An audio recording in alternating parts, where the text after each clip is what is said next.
labing awahe. Karong buntag, mo nindot kayo. Unahon sa taning nindot nga balita, ha? Kay ugma pa maring krudo. Karong adlaw, karong taon, sa ulogo na ang ika-505 nga kadaugan sa Mactan. Hinungdan nga si Congressman Ahong San gipatuli tong mga pisot nga tiguang na iyang gihulagwen is tagaupon nga kadaugan sa mga pisot. Iya pa tagaag premyo, nga matod pa niya tagaan niya premyo kay si Ahong hapit na lang mo tabang sa mga doktor nga magtuli atong dagko na kay edad. Matod pa, pwede na mo kisi-kisi. Hinungdan nga aton sa pagsaulog. Nining kadaugan sa Mactan, aton is Mactan Shrine nung kumbate nila. Ang artista ni si posibleng si Mayora Cindy Loper Cindy Chan og si ang iyang best actor ni si Congressman Ahong. Ilan sa ulogon kuno sa tagaupon ang katong matod pa kadaugan sa Mactan. Inong hantod karon po na. Kato man pag-anhi ni Madzilan nga gipatay ang Lapu-Lapu. Apan hangtod karon na congressman na sa Ahong wag sa kay bawag unsa apelidong Lapu-Lapu. Ang hinuon gihulagway matod pas tagaulang ko kadaugan sa mga pisot. Mao ba? Kay gipatuli nas mayor kitagaan pag premyo matay. Ang mga guwang na tag 50 na edad pwede patuli mo dako-dako mag premyo. Okay sa kay kahong na.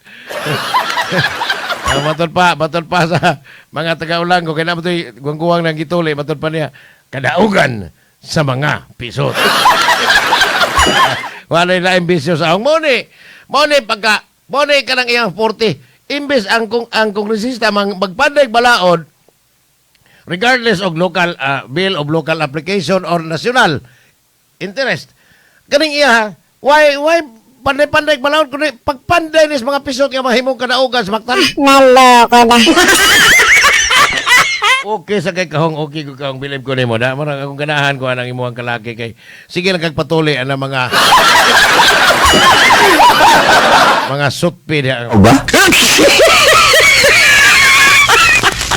Okay kay kahong marang ganahan ko ni iya kaniyang kuan ba kana bang iyang advocacy kay para na ginis mga pisot agang Mayora Cindy Loper kanang sa imong may bibi ko unsa man sa iyang advocacy.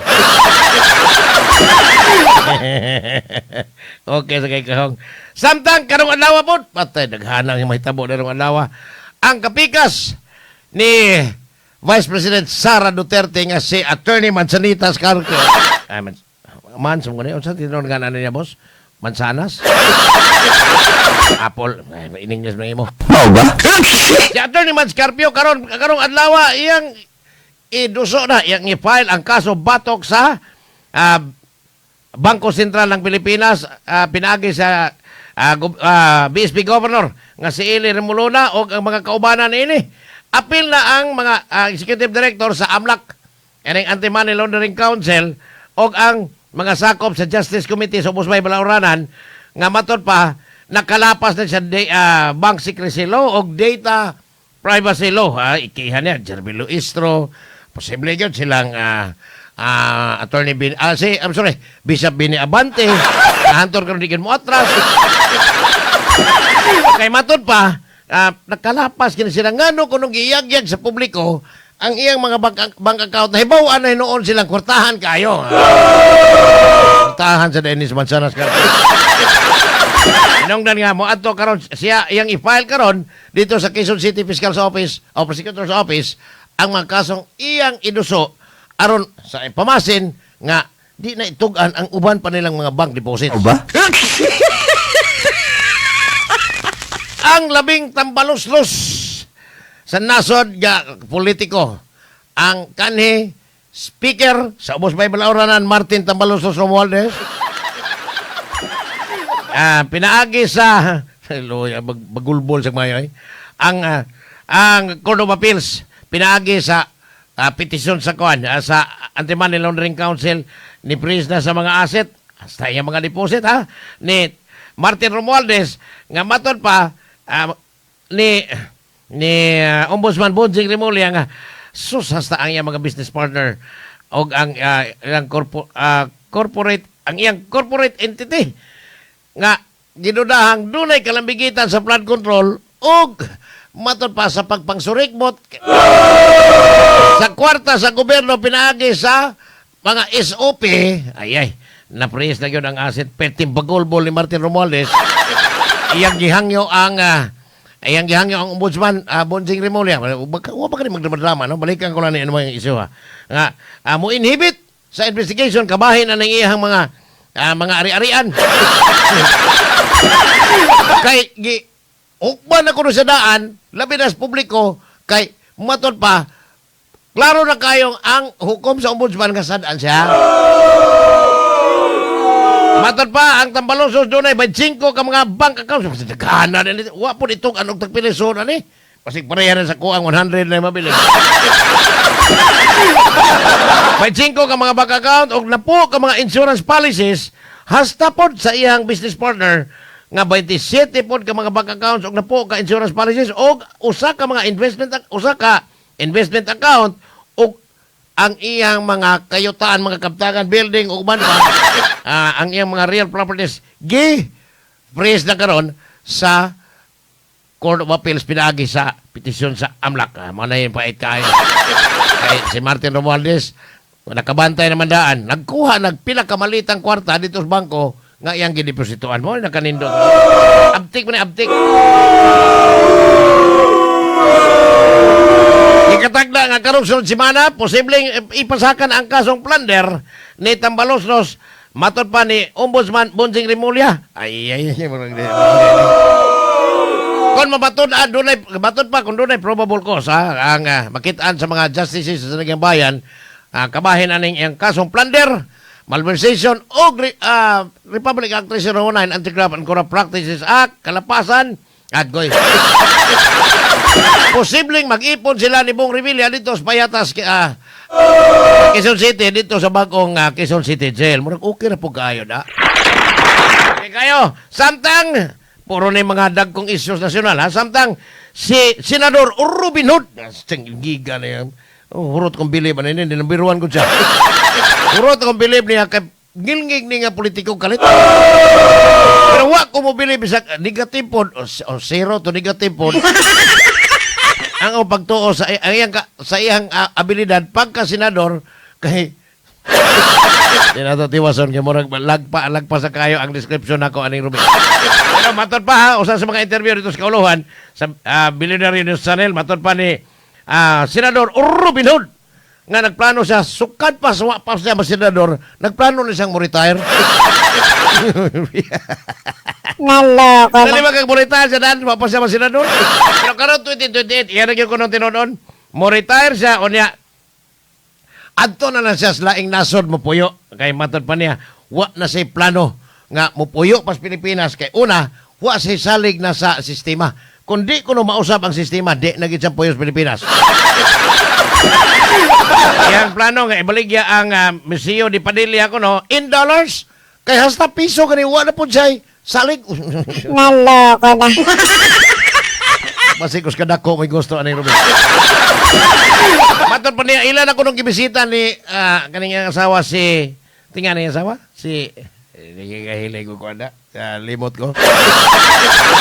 Mariel, matod pa, ilan ako nung gibisita ang mga nasod dito sa Netherlands o Germany. Apil na gani ko nung Iceland, sa dihang gipangutana sa mga anchors dito, kung hindi ka ganahan dito ang kanang Asian countries. Kasi dito na po, Miss Brunei, perting inito ay, nihit na makagbalik yung paypay. Oh ba? Dito kanana ang Thailand, insab, di yun mo sugot ang iyang kapikas, nga adto sa Thailand, mupuyo na, kay basig mabiktima sa mga bayot kuno dito. At pa, ang ganahan nila, regardless og asaning nasura, ang Netherlands o ang Germany, kay dito kuno sa Iceland, pirti sa kuno ng ice. Oh ba? May pag-ari na siya sa ato na sa Germany or Netherlands kay wa naman dito ang na-exile nga si kontra kay Digong. Patay na to itong i-mention ay. Samtang nindot nga kanin duha ka balita nindot ni ha. Ang senador nga Bisaya Kani i-appeal po ni nga co-conspirator kuno ni Digong. Si Senador Bongo kagapon pinagi sa iyang Visayas team sa Malasakit. Pinaagi po ni Congresswoman Girlie Veloso nagapon-apod og mga cash assistance, t-shirts, vitamins, pagkaon, tubig, og uban pa doon na pagani. Raffle sa sapatos. Haya nga kung ang tiko na to nastunga, no? Matod pa nga ang nakadawat og mga hinabang gikan is 37 ka mga pamilya ni atong biktima sa sunog diha sa Barangay Tinago.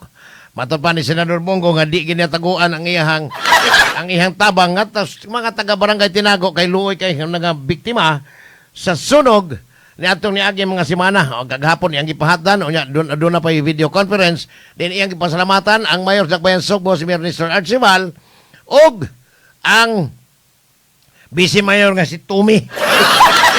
Apil na ang mga kapitan kuno kay kung wa kuno ang mga local government officials dili madali gyud ang pagpahigayon sa mga hinabang iyang giawhag ang mga nabiktima sunog nga paabot ang sa umaabot human napasar na ang balaod kaning Ligtas Pinoy Act diin siya mo'y nagpanday niini aron mahibuhatan gyud og temporary nga shelter ang mga nabiktima sa kalamidad sama sa sunog, bagyo ug linog ug uban pa aron dunay permanenteng kapuy-an ang mga mabiktima sa kalamidad dili magsamok-samok sa mga eskwelahan diin ang mga bata na nagklase. Matod pa nga ang iyang paningkamot apil na niini sa iyang balaod nga gipanday ang Bureau of Fire Protection BP Modernization Act nga balig sud sa napo katuig matod pa niya manindot na ang tanang mga ekipo sa mga bumbero apil na ang mga firemen ini nga magkat-on na sa nindot kay mga trainings kay lakip ni sa iyang gipanday nga balaod samtang adtong niaging Sabado si Governor Pampari 4 didto sa Balamban, Cebu nga pud-apod og mga hinabang alang sa mga habal-habal drivers. Kaga atong niaging gihangop ni sa taga Balamban apan ani salida didto og maayo ang nangangkon nga little governor ang numero 1 pulpul nga abogado si Jimbo. Kada maligya sa iyang kandidatura wa pa siguro ibaligya pud ang gobernadora. Onya hinti og basura. Ako na yung balikag hisgot unya totoo. Si Jimbo Borgun. Nindot kay ni. Samtang, nindot po niya. Nindot po niya. Kaniyat lang kaya ha.